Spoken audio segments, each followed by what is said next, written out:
கட்ட வரல இந்த ஜாயிண்ட் நடுவில் வலிக்குதுன்னு வச்சுக்கோங்களேன், இது முடக்குவாதம். கன்ஃபார்ம் பண்ணிக்கலாம் நீங்கள். இந்த முடக்குவாதத்தை பொறுத்தளவில் நம்ம நினைக்கிறோம் வெறும் கைகால் ஜாயிண்ட் பெயினோட போயிடும், அதுதான் முடக்குவாதம்னு நினச்சிக்கிட்டு இருக்கோம். இல்ல, ஸ்ரீபோகரின் சுகாலியா ரோமட்டாய்டு ஆர்த்தரைட்டிஸ், சொரியாட்டிக் ஆர்த்தரைட்டிஸ், சொரியாசிஸ் முழுமையாக குணமாகிறது. தொடர்புக்கு 9994724123. முதல்ல லங்ஸை தான் தாக்கும். லங்ஸில் தழும்புகளை உருவாக்கும். இந்த ஃபுட்டுலையும் மூலிகைகளை உணவாக கொடுக்கறது மூலமாகவே இந்த நோயை குணமாக்கும். அதுக்கு முன்னாடி தேங்காய் சாப்பிடலாம், இளநீ சாப்பிடக்கூடாது அப்படின்னு நான் சொன்னதை வச்சு இங்கே தங்கியிருந்தவங்க இளநீ வெளியில் போய் வாங்கிட்டு வந்து உள்ளே இருக்கும்ல தண்ணி, அதை அட்டெண்டர் கொடுத்துட்டு உள்ளே உள்ளதாக சாப்பிட்ருக்காங்க. படுத்திருந்தவங்க நான் ரூமில் என்ட்ரு ஆகிட்டேன். என்னை பார்த்துட்டு நில்லுங்க, அப்படிங்கே நில்லுங்க. நான் டக்குன்னு நடுவே நின்றுட்டேன். என்கிட்ட யாருமே இப்படி நடந்துக்கிட்டது இல்லை. போங்க வெளிலன்ட்டேன். சில பேருக்கு நாள்பட்ட அரிப்பு அரிச்சிக்கிட்டே இருக்கும் பாருங்க. இப்போ அரிப்பு உள்ளவங்க டென்ஷன் ஆனாங்கன்னா அரிப்பு அதிகமாயிரும். ஆமாம், அதனால். வணக்கம், நான் உங்கள் கமல். இன்றைக்கி நம்ம யாரை பார்க்க வந்திருக்கோம்னா வர்மக்கலை ஆசான் சாமிநாதன் சாரை தான். அவர்கிட்ட தொடர்ந்து முடக்குவாதம், சொரியாசிஸ் இப்படி நிறைய விஷயங்களை பேசிட்டு வரோம். அதன் தொடர்ச்சியாகவே இப்பயும் பேசலாம். வணக்கம் சார். வணக்கம், சுகமே சொல்க. நம்ம முடக்குவாதம் பற்றி நிறைய விஷயங்கள் பேசியிருக்கோம். ஆனால் ஒருத்தருக்கு முடக்குவாதம் வந்துருச்சு அப்படிங்கிறத எப்படி சார் கண்டுபிடிக்கிறது? நல்ல கேள்வி. இப்போது சிலருக்கு வந்துட்டு என்னென்னா, இந்த முடக்குவாதம் ஆரம்பிக்கும்போது ஏதேனும் ஒரு பக்கத்தில் ஒரு ஜாயிண்டில் பெயின் வரும். கையிலையோ கால்லையோ சின்னதாக ஆரம்பிக்கும். அதை ரொம்ப கவனமாக கவனித்து பார்த்தீங்கன்னா, இப்போ உதாரணத்துக்கு இப்போ கையில் ஆரம்பிக்குதுன்னு வைங்க, கட்ட வரல இந்த ஜாயிண்ட் நடுவில் வலிக்குதுன்னு வச்சுக்கோங்களேன், அதே இடத்துல இந்த பக்கமும் அதே ஜாயிண்டில் பெயின் இருக்கும். இப்படி ஒரே மாதிரி சிம்டம்ஸ் இருந்ததுனாக்க இது முடக்குவாதம். கன்ஃபார்ம் பண்ணிக்கலாம் நீங்கள், சரிதானே? இது ரொமட்டாலஜி தான். இப்போ காலில் வந்துட்டு ஏதோ ஒரு விரலில் வலிக்குதுன்னு வைங்களேன், சேம் அதே விரலில் இந்த பக்கமும் வலிக்கணும். லெஃப்ட்டில் எந்த பக்கம் வலிக்குது, என்ன இடத்துல வலிக்குதோ அதே இடத்துல ரைட்லேயும் வலிக்கணும். இப்போ முழங்கால் முட்டியில் வலிக்குது லெஃப்ட்லனா, ரைட்லேயும் வலிச்சதுன்னா முடக்குவாதமாக இருக்க வாய்ப்பு அதிகம். ஸோ இதுதான் அந்த முடக்குவாதத்தினுடைய முதல் அறிகுறி. அப்போவே நம்ம சுதாரிச்சிடணும்.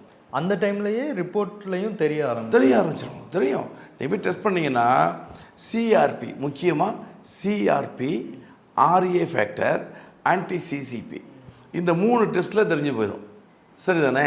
ரொம்ப டெப்த்தாக போகிறதுனாக்கா ஆன்டி நியூக்ளியர் ஆன்டிபாடி, ஏஎன்ஏ டெஸ்ட்டுக்கெல்லாம் போகணும். அதெல்லாம் தேவைப்பட்டால் எடுத்துக்கலாமே தவிர ஃபஸ்ட்டு இந்த சிஆர்பிலேயே தெரிஞ்சிடும், சி ரியாக்டிவ் ப்ரோட்டீன்லேயே. சரி, இந்த முடக்குவாதத்தை பொறுத்தளவில் நம்ம நினைக்கிறோம் வெறும் கைகால் ஜாயிண்ட் பெயினோட தான் போயிடும், அவ்வளோதான், அதுதான் முடக்குவாதம்னு நினச்சிக்கிட்டு இருக்கோம். இல்லை, இது ஒரு தன் உடல் தாக்கு நோய், ஆட்டோ இம்யூன் டிசீஸ்ன்னு சொல்லிட்டோம்னா, அப்போது ஃபஸ்ட்டு தான் இந்த ஜாயிண்ட்களை வந்துட்டு பாதிக்க ஆரம்பிக்கவே தவிர அடுத்த ஸ்டேஜுக்கு போணுச்சுன்னா உள்ளுக்குள்ளே இருக்கக்கூடிய உள்ளுறுப்புகளை தாக்க ஆரம்பிச்சிடும். நம்ம ஏற்கனவே பார்த்துருக்கோம். முதல்ல லங்ஸை தான் தாக்கும். லங்ஸில் தழும்புகளை உருவாக்கும். இப்போ அப்புறம் ஹார்ட்டில் கொஞ்சம் பலகீனத்தை உருவாக்கும், சரிதானே?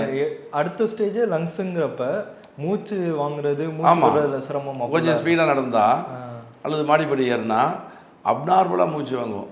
கொஞ்சம் சராசரியாக வாங்குறத விட கொஞ்சம் அதிகமாக இருக்கும். நம்ம அப்போவே சுதாரிச்சிக்கணும்னு சொல்கிறேன்னா எப்படி அப்படின்னு சொன்னால், நம்ம இந்த தன்னுடல் தாக்கு நோய்க்கு முழுமையான தீர்வு எங்குமே இல்லை அப்படின்னு தான் சொல்கிறாங்க. ஒட்டுமொத்த உலகமும் நம்பிக்கிட்டு இருக்கு. உலக மருத்துவமும் இந்த ஆட்டோ இம்யூன் டிசீஸ்க்கு முழுமையான தீர்வு இல்லை அப்படின்னு தான் WHO-வும் வேர்ல்டு ஹெல்த் ஆர்கனைசேஷனும் நம்பிக்கிட்டு இருக்கு, அறிக்கை விட்டுருக்கு. ஆனால் போகர் சித்தருடைய வழிகாட்டுதலில் 2000 ஆயிரக்கணக்கான பேரை முழுமையாக குணமாக்கியிருக்கோம். சிறப்பு. இப்போ ஒரு வாட்டி குணமாகிட்டு போயிட்டாங்கன்னா, இப்போது நம்ம 3 மாதம் இங்கே தங்கணும்னு சொல்லுவோம். 2 மாதத்தில் வலியெல்லாம் இருக்காது, எந்த மருந்து மாத்திரையும் சாப்பிட வேண்டியதில்லை. இதில் நீங்கள் இன்னொரு விஷயம் புரிஞ்சுக்கணும், இந்த ஃபுட்டுலையும் மூலிகைகளை உணவாக கொடுக்கறது மூலமாகவே இந்த நோயை குணமாக்குறோம். சரி, அதாவது டேப்லெட்ஸுங்கிறது 2ஆம் பட்சம் தான். ஃபஸ்ட்டு உணவு. ஆமாம், வீரிய மருந்துகளே கிடையாது. ஆமாம், உணவு கட்டுப்பாடு தான் முக்கியமே. இப்போ நான் என்ன உணவு கட்டுப்பாடு, எதெல்லாம் சாப்பிட்லாம், இந்த ரொமட்டாய்டு பேஷண்ட்ஸு எதெல்லாம் சாப்பிட்லாம், எதெல்லாம் தவிர்க்கலாம் அப்படின்னா தவிர்க்கிற லிஸ்ட்டு தான் அதிகம். அதனால் இப்போ நான் சொல்கிறேன் பாருங்களேன், ரொம்ப ஸ்ட்ரிக்டாக ஃபாலோ பண்ணணும். முதல்ல நம்ம சாப்பிட்ற உணவுங்கிறது ரொம்ப கம்மி தான். அதாவது புழுங்கல் அரிசியை யூஸ் பண்ணி என்னென்னலாம் சமைக்க முடியுமோ அதெல்லாம் சமைச்சு சாப்பிட்டுக்கலாம். புழுங்கல் அரிசியை யூஸ் பண்ணி கஞ்சி தான் வைக்கலாம், புரியுது தானே? மற்றபடி அதை இடியப்பமாக செஞ்சுக்கலாமா, புட்டாக செஞ்சுக்கலாமா, அதெல்லாம் நீங்கள் பார்த்துக்குங்க. புழுங்கல் அரிசி சாப்பிட்லாம். அந்த கேப்பை, அதாவது கேழ்வரகு, ராகின்னு சொல்கிறோமே, அது சாப்பிட்லாம். ரைட், இது 2 தான் சார். இதை தாண்டி காயில் 1 தான், அது கேரட் தான். பழத்தில் 1, அது ஆப்பிள். இது 2 தவிர வேறு எந்த ஃப்ரூட்ஸும் சாப்பிடக்கூடாது, எந்த காய்கறியும் யூஸ் பண்ணக்கூடாது. இது காமனாக உள்ளது, சரியா? அடுத்து புளிப்பு சுவையே ஆகாது, புளி யூஸ் பண்ணவே கூடாது. அந்த கீரையில் புளிச்ச கீரையும் அகத்திக்கீரையும் தவிர்த்துட்டு மற்ற கீரைகள் சாப்பிட்லாம். இவ்வளோ தான் சார் பத்தியம். இப்போ நீங்கள் சொன்ன கேரட்டாக இருக்கட்டும், ஆப்பிளாக இருக்கட்டும், முருங்கைக்கீரையாக இருக்கட்டும், 3மே வந்து ரத்தம் சம்மந்தப்பட்ட, ரத்தத்தில் சத்து ஏற்றுறது, ரத்தத்தை சுத்தப்படுத்துகிற பொருட்களாகவே இருக்குது. ஆமாம் ஆமாம். ஆக்சுவலாக என்னென்னு கேட்டிங்கன்னாக்க, நம்ம ப்ரோட்டீன் ஒரு பாடிக்கு உடம்புக்கு தேவை அப்படின்னு நம்ம நினைக்கிறோம். இந்த ஆட்டோமின் சி ரியாக்டிவ் ப்ரோட்டீன் தான் இதில், அந்த ப்ரோட்டீன் தான் நமக்கு விஷமாகவே உள்ள மாறி இருக்குது உடம்புக்குள்ளே. நீங்கள் நிறைய ப்ரோட்டீன் எடுத்திங்கன்னா இன்னும் வலிமை பெற்று தான் நம்ம உடம்பை தாக்குமே தவிர, அதனால் வந்துட்டு அந்த ப்ரோட்டீன் ஐட்டம்ஸ் எல்லாம் நம்ம அவாய்ட் பண்ணி தான் தீரணும், இதிலேருந்து நெகட்டிவ் ரிசல்ட் வர்ற வரைக்கும், சரிதானே? அப்போது நம்ம இந்த புழுங்கல் அரிசி வறுத்த உப்பில் கொஞ்சம் அரை உப்பாக போட்டு சாப்பிட்டுக்கணும். அப்புறம் இந்த கீரை வகைகள், இந்த 2 கீரையை தவிர்த்து, அப்புறம் கேரட்டு, ஆப்பிள், இதை தாண்டி வேறு எதுவும் சாப்பிட முற்றின தேங்காய் சாப்பிட்லாம். இப்போது எங்கிட்ட பேஷண்ட் இங்கே தங்கியிருந்தாங்க, தங்கி ட்ரீட்மெண்ட் எடுத்துக்கிட்டு இருந்தாங்க. இளநீ குடிக்கக்கூடாது, புரியுதா? இளநீ குளிர்ச்சி ஆகாது உங்களுக்கு, குளிர்ச்சியும். அதனால தான் ஃப்ரூட்ஸ் எல்லாம் அவாய்ட் பண்ண சொல்கிறேன், குளிர்ச்சியும் ஆகாது. ஏன்னா அப்போது நீங்கள் நான் முற்றின தேங்காய், இப்போ இந்த முற்றினங்கிற வார்த்தையை இப்போ சேர்த்துருக்கேன். அதுக்கு முன்னாடி தேங்காய் சாப்பிட்லாம், இளநீ சாப்பிடக்கூடாது அப்படின்னு நான் சொன்னதை வச்சு இங்கே தங்கியிருந்தவங்க இளநீ வெளியில் போய் வாங்கிட்டு வந்து அந்த உள்ளே இருக்கும்ல தண்ணி இளநீர், அதை அட்டெண்டர் கொடுத்துட்டு உள்ளே உள்ளதாக சாப்பிட்ருக்காங்க. தேங்காய் நீங்கள் தான் தேங்காய் சாப்பிட சொன்னீங்களே அப்படின்னு சொல்லி. அப்படி இல்லை, முற்றின தேங்காய் இருந்தால் சாப்பிட்லாம். அதுலேருந்து பால் பிழிஞ்சு கூட தேங்காய் பால் சாதமாக சாப்பிட்டுக்கலாம். சரி, அந்த மாதிரி சாப்பிட்டுக்கலாம். மற்றபடி உணவில் ரொம்ப கட்டுப்பாடு தேவை, சரிதானே? பொதுவாகவே எலும்பு சம்மந்தமான பிரச்சனைகள் இருந்தால் குளிர்ச்சியான இதெல்லாம் சேராதுல்ல சார்? குளிர்காலத்தில் கண்டிப்பாக வலி வந்து அதிகமாகவே ஆயிரும். ஆமாம், கண்டிப்பாக கரெக்டாக சொல்கிறீங்க பாருங்க. ஆமாம், இப்போது இந்த எலும்பு, இந்த ஜாயிண்ட்டு, நரம்புக்குமே அதீத குளிர் ஆகாது, சரிதானே? குளிர்ச்சியான உணவுகளையும் தவிர்க்கணும். இந்த முடக்குவாதம் அப்படிங்கிறது நம்ம நேற்று பார்த்தோம் பாருங்க, வாதம் பித்தம் கபம்னு பார்த்தோம் இல்லையா? அதாவது மூளை நரம்பு மண்டலத்தில் உள்ள வியாதி வாதம், இரத்தம் சம்பந்தமாக உள்ளது பித்தம், அதாவது லங்ஸ் ஹார்ட்டும் சம்மந்தப்பட்ட கோளாறு கபம் அப்படின்னு பார்த்தோம். ஆனால் இதில் முடக்கு வாதம்னு சொல்கிறோம், ஆனால் இரத்தத்தை தான் டெஸ்ட் பண்ணுறோம். அப்போது இந்த 3 போட்டுக்கணும். வாதத்தில் பித்தம், வாதத்தில் கபம், வாதத்தில் வாதம், பித்தத்தில் பித்தம், பித்தத்தில் கபம், பித்தத்தில் கபம். உங்களுக்கு புரியுதா? உங்களுக்கு அப்படி 3 × 3 9 ஆக்கிக்கணும். இந்த முடக்குவாதம்ங்கிறது வாதத்தில் பித்தம். நான் சொல்கிறேன், உங்களுக்கு புரியுதா உங்களுக்கு? ஆமாம். அதனால் நீங்கள் வந்துட்டு உடம்பு, ஆனால் பித்தமும் சேர்ந்துருக்கு. அப்போ வாயு பொருட்களும் சாப்பிடக்கூடாது, பித்த உணவுகளும் சாப்பிடக்கூடாது, இன்னும் சொல்லப்போனால் கப உணவுகளும் குளிர் உணவுகளும் சாப்பிடக்கூடாது இதில். இப்போ இதை போகசித்தர் ரொம்ப எளிமையாக வழி காமிச்சிருக்காரு சார். இப்போ எவ்வளோ ஆயுர்வேதா இருக்குது, சித்தா இருக்குது. இப்போ அங்கெல்லாமே கூட இதை முழுமையாக குணமாக்குனத மாதிரி நான் கேள்விப்பட்டதில்லை. ஆனால் நம்முடைய சுகாலயாவில் 3 மாத காலத்தில் முழுமையாக குணமாகுது. குணமான பிறகு லைஃப்பில் வராது.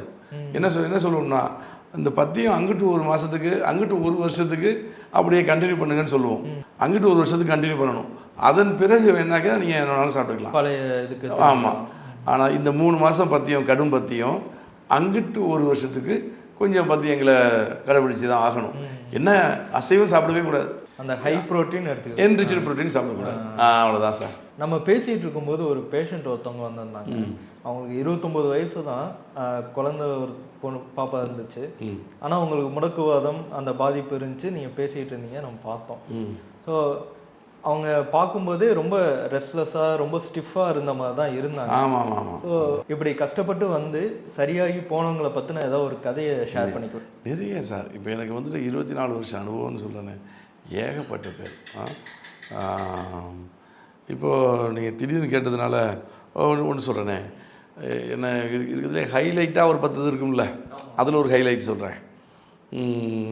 திருவாரூரில் ஒரு ஒரு நடுத்தர வயது பெண், அவங்க என்னதுன்னா அவங்களுக்கு ரொமட்டாய்டு 20 வருஷமாக அவங்களுக்கு ஆளை கீழே முடக்கிடுச்சு. இந்த உள்ளுறுப்புகள் லங்ஸு ஹார்ட்டு இதெல்லாம் கூட பலகீனமாக ஆரம்பிச்சிருச்சு. இப்போ அவங்களால எழுந்து உட்காந்தாலே மூச்சு வாங்கும் கண்டிஷன் அப்படி. இப்போ அவங்க பெரிய பெரிய மருத்துவமனைகளில், அவங்க வந்து நகைக்கடை அதிபர், அவங்க பெரிய பெரிய மருத்துவமனைகளில் வச்சு பார்த்துட்டு பல வெளிநாடுகள்லேயும் கூட வச்சு பார்த்ததாக சொன்னாங்க. குணமாக்க முடியாமல் இப்போது திருவாரூரில் வந்திருக்காங்க. இப்போது அவங்க வந்துட்டு நம்மளை பற்றி கேள்விப்பட்டு, யார் அந்த லேடியோடைய வீட்டுக்காரர் ஹஸ்பண்டு கேள்விப்பட்டு கொஞ்சம் கண்டித்த குரலில் அங்கே போகணும்னு சொல்லி கூப்பிட்டு போகிற போல் வரமாட்டேன்ட்டாங்க. அவங்க பார்க்காத வைத்தியம் இல்லை. எவ்வளோ வருஷமா? 20 வருஷமாக பார்த்தாச்சு. ஒன்றும் இம்ப்ரூவ்மெண்ட் இல்லை, எல்லாம் போயிட்டே இருக்குது. ஒரு நாளைக்கு ஒரு நாள் பின்னாடி மனசளவில் அவங்க வந்து டிப்ரெஸ் ஆகிட்டாங்க. அதனால் வர முடியாதுன்னு சொல்லியிருக்காங்க. அவருக்கு கொஞ்சம் கடுமை காட்டி கூட்டிகிட்டு வந்துட்டார். வரும்போதே நமக்கு இந்த பேஷண்ட் சைக்காலஜி தெரியும் இல்லையா, இவங்க காரில் படுத்துருக்காங்க, நான் போய் காரில் பார்க்குறேன், படுத்துக்கிட்டே பதில் சொல்கிறாங்க, கொஞ்சம் கூட ரெஸ்பான்ஸ் பண்ணல. அவங்க ஒரு அலட்சியம், அவங்கள்ட்ட அந்த வெறுப்பு அப்படி தான் வச்சுக்கலாம். அதை இவங்க வந்துட்டு கொஞ்சம் அலட்சியமாகவே பதில் சொல்கிறாங்க. நான் போய் காரில் பார்க்குறேன், காருக்குள்ளே படுக்க வச்சுருக்காங்க. சரி, நான் சொன்னேன் இது ரொம்ப எக்ஸ்ட்ரீமாக இருக்குது, வீட்டுக்கார்ட்ட தனியாக கூப்பிட்டு சொல்கிறேன், இவங்க நம்மளோட கோஆப்ரேட் பண்ண மாட்டாங்கன்னு நான் முடிவு பண்ணிட்டேன். ஸோ அதனால் இவங்களுக்கு நான் ட்ரீட்மெண்ட் பண்ண முடியாது, நீங்கள் அழைச்சிட்டு போங்க. நான் பார்க்க அவர் ஒரே கான்ஃபிடெண்ட்டாக பிடிச்சிட்டாரு. யாரோ என்கிட்ட குணமானவங்க அவர்கிட்ட சொல்லியிருக்காங்க. அப்புறம் என் யூடியூப்லாம் பார்த்துட்டு அவருக்கு ரொம்ப ஹோப்பாகி ரொம்ப நம்பிக்கை வந்துடுச்சு என் மேலே. இல்லை, கடைசி நீங்கள் தான். இங்கே என் ஒய்ஃபுக்கு என்ன ஆனாலும் நான் வந்துட்டு கவலைப்பட மாட்டேன், உங்களை குறையும் சொல்ல மாட்டேன், நீங்கள் ஏதாவது என் ஒய்ஃபை காப்பாற்றி தான் ஆகணும், கடைசி முயற்சி பண்ணுங்கன்னு சொல்லி ரொம்ப ரெக்வெஸ்ட் பண்ணுறாரு. இவரை பார்த்தா ட்ரீட்மெண்ட் பண்ணுவோம்னு தோணுது, அவங்கள பார்த்தா அவங்க நான் கோஆப்ரேட்டிவ். என்ன செய்கிறது இப்போது? சரி பரவாயில்ல உங்களுக்காக நீங்கள் அப்படின்னு சொல்லிட்டு அட்மிஷன் போட்டு ட்ரீட்மெண்ட் போயிட்டுருக்கு. ட்ரீட்மெண்ட்டுக்கு இவங்க சரியாக கோஆப்ரேட் பண்ணல. திரும்ப நான் ரவுண்ட்ஸ் போகும்போது திரும்ப நானும் போய் ட்ரீட்மெண்ட் கொடுக்க போகும்போது உள்ளே போகும்போது இப்படி படுத்துருந்தவங்க நான் ரூமில் என்ட்ரு ஆகிட்டேன். என்னை பார்த்துட்டு இப்படி கை காமிச்சாங்க, நில்லுங்க அப்படிங்கே நில்லுங்கன்னு. நான் டக்குன்னு அப்படி நின்றுட்டேன். என்கிட்ட யாருமே இப்படி நடந்துக்கிட்டது இல்லை. போங்க வெளிலன்ட்டாங்க. எனக்கு ரொம்ப ஷேம் ஆகிடுச்சு, என்னடா எப்படி. அப்புறம் யோசித்தேன் ஒரு செகண்ட், அவங்க டிப்ரெஷனில் இருக்காங்க, ரைட் ஓகே, சரி அவங்க வீட்டுக்காரரை கூப்பிட்டேன், வந்து அழைச்சிட்டு போயிடுங்க, என்னால் ட்ரீட்மெண்ட் பண்ண முடியாது, இவங்க நான் கோஆப்ரேட்டிவ் அப்படின்னு நான் சொல்கிறேன். அவர் ஃபோன்லேயே அழுக ஆரம்பிச்சிட்டார். எப்படியும் இப்போ அட்டெண்டர் வந்துட்டு அவங்களுடைய நாத்தனார் கூட இருக்காங்க. இது என்னுடைய சுகாலயா சேனலில் அவங்களும் அவங்க நாத்தனாரும் சேர்ந்தே பேட்டி கொடுத்துருக்காங்க. அது இந்த பேஷண்ட்டு குணமானதுக்கு அப்புறம் அவங்க ரொம்ப இன்வால்மெண்ட்டோட பேட்டி கொடுத்துருக்காங்க. போய் பார்க்கலாம் யூடியூப்பில். சரி ரைட்டு ஓகே. இப்போது அவங்க நாத்தனார் சொல்கிறாங்க, இல்லை அவங்க கொஞ்சம் மனசளவில் பாதிச்சிட்டாங்க, தயவுசெய்து தப்பாக எடுத்துக்காதீங்க, நான் பார்த்துக்கிறேன், நீங்கள் எப்படியாவது நீங்கள் ட்ரீட்மெண்ட் கொடுத்து தான் ஆகணும் அப்படின்னு சொல்லி அவங்களும் ரிக்வெஸ்ட் பண்ணுறாங்க, வீட்டுக்காரரும் ரிக்வெஸ்ட் பண்ணுறாங்க. சரி நான் வரமாட்டேன், என் ஸ்டாஃப்லாம் போய் ட்ரீட்மெண்ட் கொடுப்பாங்க, ஒரு வாரம் கழிச்சு வந்து பார்க்குறேன் அப்படின்னா இந்த ஒரு வாரத்தில் எழுந்து உட்காந்துட்டாங்க. அவங்களுக்கு கிட்டத்தட்ட 90% இம்ப்ரூவ் ஆகிடுச்சு சார்.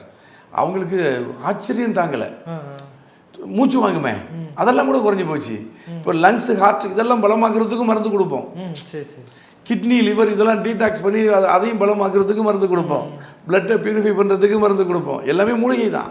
இப்போ இதெல்லாம் கொடுத்து அவங்களுக்கு பண்ணும்போது இந்த ஒரு வாரத்தில் அவங்களுக்கு 90% இம்ப்ரூவ் ஆனதாக க்யூர் ஆனதாக அவங்களுக்கு ஒரு ஃபீல் வந்துடுச்சு.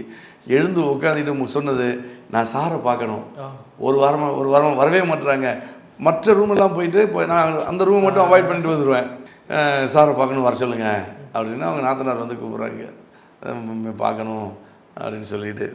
சரி நான் எப்படி இருக்காங்கன்னு இவங்கள்ட்ட கேட்டுக்குவேன். சரி வரேன்னு சொல்லிட்டு போனேன். அவங்க சொன்ன வார்த்தை, எழுந்து நின்று சார் என்னை மன்னிச்சுங்க. நல்லாயிட்டாங்க ஒரு வாரத்தில் சார். ரொம்ப அற்புதமான இம்ப்ரூவ்மெண்ட் அவங்களுக்கு. எழுந்து நின்று வணங்க நாங்கள் கும்பிட்டாங்க. சார் என்னை மன்னிச்சிருங்க, என்னை வந்து நான் 20 வருஷமாக கஷ்டப்பட்டுருக்கேன் சார். பார்க்காத நாடு இல்லை, பார்க்காத மருத்துவம் இல்லை. ஆனால் இங்கே ஒரு வாரத்தில் இவ்வளோ மிராக்கிளாக எனக்கு வந்துட்டு ஒரு இம்ப்ரூவ்மெண்ட் கிடச்சிருக்கு, என்னை மன்னிச்சிருங்க சார் அப்படின்னு சொல்லி ரொம்ப ஃபீல் பண்ணாங்க. பரவாயில்லம்மா, நீங்கள் ரெஸ்ட் எடுத்துங்க, ட்ரீட்மெண்ட் எடுத்துங்கன்னு சொல்லிட்டு அப்புறம் ட்ரீட்மெண்ட் கண்டினியூவாக போகுது. 3 மாதத்தில் 100% குணமாயிட்டாங்க. குணமாயிட்டு கிட்டத்தட்ட 7-8 வருஷம் ஆச்சு இப்போ. ரைட்டா? இப்போவும் ஜம்முன்னு இருக்காங்க. சூப்பர். சரியா? அவங்க பேசின அவங்க இந்த ஆரம்பத்தில் நான் நடந்த விஷயம்லாம் சொன்னேன், அதெல்லாம் கூட அவங்களே சொல்லியிருக்காங்க. டாக்டர் உள்ளே வரது கூட நான் விரும்பலை, நீங்கள் வெளில போங்க டாக்டர், என்னை ஃப்ரீயாக விடுங்க அப்படின்னு கூட நான் சொன்னேன். அப்படின்லாம் பேட்டி கொடுத்துருக்காங்க, யூடியூப்லேயே இருக்குது. ஆமாம் சார். இந்த மாதிரி நான் நிறைய பேருக்கு மிராக்கிளாக, அதாவது ஆச்சரியப்படக்கூடிய வகையில் நான் வந்து இந்த சிகிச்சை கொடுத்துருக்கேன். ஆமாம் சார். இதுக்கு முன்னாடி நம்ம சொரியாசிஸ் பற்றி பேசியிருந்தோம். ஆமாம், நான் அப்பயே மென்ஷன் பண்ணியிருந்தேன், தோல் சம்மந்தப்பட்ட நோய்கள் வந்தாலே அது மனதளவில் ரொம்ப பாதிக்கும்னு. ஸோ தோலில் ஏதாவது ஒரு சின்ன விஷயம் ஏற்பட்டால் கூட அது அப்படி இருக்குமோ, பெரிய வியாதியாக இருக்குமோன்னு நினைப்பாங்க. நம்ம போய் கூகுளில் தேடினாலும் அது இருக்கிறதுலே எது பெரிய வியாதியோ அதை தான் காட்டும். ஆமாம் ஆமாம். அந்த சொரியாசிஸ் அதுக்கும் இந்த ரிங் வார்ம், இந்த அரிப்பு, அந்த சாதாரண விஷயங்கள்லாம் இருக்குல்ல, அதுக்கும் என்ன வித்தியாசம், அதை எப்படி நம்ம வேறுபடுத்தி பார்க்குறது? இப்போ நீங்கள் இந்த அரிப்புன்னு மேலோட்டமாக எடுத்துட முடியாது. அந்த ரிங் வார்ம்னு சொல்கிறீங்களே, அது ஒரு ஸ்கின்ல ஒரு டிஸார்டர். அந்த படர் தாமரை, தேமல், இது போன்ற விஷயம்லாம் ஸ்கின்ல இருக்கக்கூடிய ஒரு சின்ன தொற்று, அவ்வளோதான்.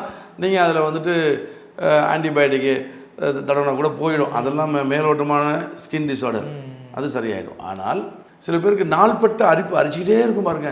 வயசானவங்களுக்கு சில பேருக்கு உடம்பு நல்லாயிருக்கும், ஆனால் லேசாக ஒரு ஸ்கின் கருக்க ஆரம்பிக்கும், கருத்துரும், அரிப்பு, கடுமையான அரிப்பு இருக்கும். அதெல்லாம் பிளட்டில் வந்துட்டு டாக்ஸின்ஸ் இருந்த விஷயம். ரைட்டா? அதே மாதிரி இந்த சோரியாசிஸ்ன்னு சொல்கிறோம் இல்லையா, காலாஞ்சரப்படை. இப்போ இதெல்லாம் இந்த ஸ்கேல்ப் சோரியாசிஸ்ன்னு ஒன்று பாருங்க. இதெல்லாம் வந்துட்டு சார், இந்த ஸ்கேல்ப் சோரியாசிஸை பற்றி சொல்கிறேனே, பிளட்டில் கலந்த டாக்ஸின் தான். இதை உறிஞ்சி வெளியே தான் ஏற்றணும். ஆனால் அதுக்கு முன்னாடி இந்த வெளிப்படையாக இருக்கக்கூடிய இந்த செதில்களை மேலே வந்துட்டு ஒரு மூலிகை சாறு பூசி அந்த ஃபார்மெண்டேஷன் பண்ணுவோம். அதன் மூலமாகவே முதல் நாள்லேயே உதிர்ந்து விழுந்துடும். அதெல்லாம் மேக்ஸிமம் முதல் நாள்லேயே ஒரு 80% இம்ப்ரூவ்மெண்ட்டை பார்ப்பீங்க. இதுக்கு ஒரு விஐபி என்ற ட்ரீட்மெண்ட் எடுத்துகிட்டு அசந்து போயிட்டார் ஒரே நாளில். நீங்கள் அது சொல்லியிருக்கீங்க. ஆமாம், சார்ட்ட சொல்லியிருக்காங்க. ஆமாம். அப்போது அந்த மாதிரி ஒரு அப்படிப்பட்ட என்ன சொல்கிறது, தெய்வீக மருத்துவம் இந்த வர்மக்கிளை மருத்துவம் சார். சோரியாசிஸ்ங்கிறது ஆரம்பத்தில் ஸ்கின் டிஸார்டர் போல் வரும், இங்கே மேலே தலையில் பொடுகு போல் இருக்கும், அப்புறம் ஸ்கால்ப் சோரியாசிஸாக மாறும், அப்படியே ஸ்கின்னில் இறங்கும். முதல்ல கணுக்கால்கிட்ட வரும், அப்புறம் உடம்புல கால் வழியாக ஏறிக்கிட்டே வரும். ஸோ இடுக்கெல்லாம் வந்துட்டு வர ஆரம்பிக்கும். இப்போ இதுக்கு நீங்கள் இந்த மாதிரி தோலில் அரிப்பு இது மாதிரி உள்ளவங்களுக்கு நான் ஒரு டிப்ஸு சொல்கிறேன். என்ன செய்யணுன்னாக்கா, முதல்ல ட்ரெஸ்ஸை டெட்டால் வாஷ் பண்ணி போடணும். ரைட் தானே? நீங்கள் ட்ரெஸ்ஸை டெட்டால் வாஷ் பண்ணி போட்டுட்டு நீங்கள் மனசை வந்துட்டு ஆரோக்கியமாக வைத்துக்கொண்டு, மனசை ஆரோக்கியமாக வச்சுக்கிறதுனா கோவப்படாமல், டென்ஷன் ஆகாமல், கவலைப்படாமல் இருக்கணும். நீங்கள் முதல்ல சொன்னீங்க, இப்போ ஸ்கின்னில் ஏதாவது ஃபால்ட் வந்துட்டாலே அவங்க மனச்சோர்வு வந்துடும் சொல்லி, அந்த மனச்சோர்வே ஸ்கின் அரிப்பு அதிகமாக்கி விட்டுரும். இப்போ அரிப்பு உள்ளவங்க டென்ஷன் ஆனாங்கன்னா அரிப்பு அதிகமாகிடும். ஆமாம், அதனால் அந்த எப்போவுமே ரிலாக்ஸாக இருக்கணும் அவங்க. ஸோ அப்படிப்பட்ட விஷயத்தை அந்த மாதிரி தொடர்ந்து அரைச்சிக்கிட்டே இருக்குது அப்படின்னு சொன்னால் பிளட்டை பியூரிஃபை பண்ணி ஆகணும். அதுக்கு மூலிகை மருந்து உள்ளே சாப்பிடணும். ட்ரெஸ் எல்லாம் டெட்டால் வாஷ் பண்ணி போடணும்.